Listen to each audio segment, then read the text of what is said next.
Hey guys, and welcome back. I'm Rachel O'Leary. If you're new here, this is my 75-gallon aquarium full of nano fish that I lovingly refer to as my 75-gallon nano.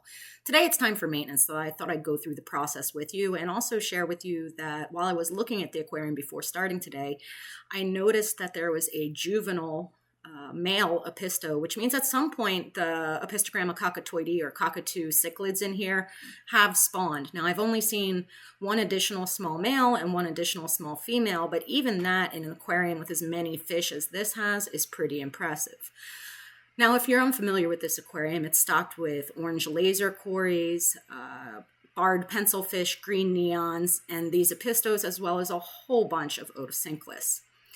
Now, this aquarium is heavily planted, but I use an enriched substrate, which is Tropica, no CO2 and no fertilizers.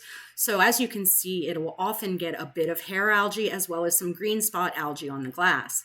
I do water changes on this aquarium each week of about 35 to 40%, and about twice a month I do an actual gravel vac too. Today we're going to go with a more simple weekly method. This is the male cockatoidea, the dominant male, so that you can see the difference between the juvenile and him. I hope that the young guy grows up to be as nice as this one, but this guy is super dominant, so how they'll do long term, we'll have to see together. If I need to, I can always pull out the juvenile to move to another aquarium.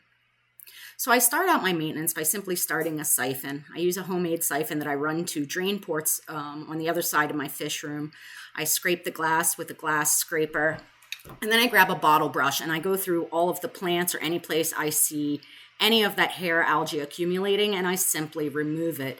Now, this hair algae is a symptom of a nutrient imbalance in this aquarium, and you can see that in some of the growth as well, but it is still my preference to not utilize fertilizers, mainly because I have so many aquariums and the plants overall do pretty well. The fish are absolutely thriving, and at some point I will do a high-tech setup, but I'm just not there yet.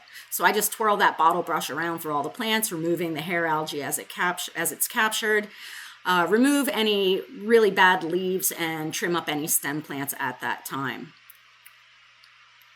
I then start the refill on the aquarium and simply wait for it to fill. Now, I am a creature who gets distracted easily, so I try and just sit and watch them fill. Otherwise, I end up flooding my fish room constantly.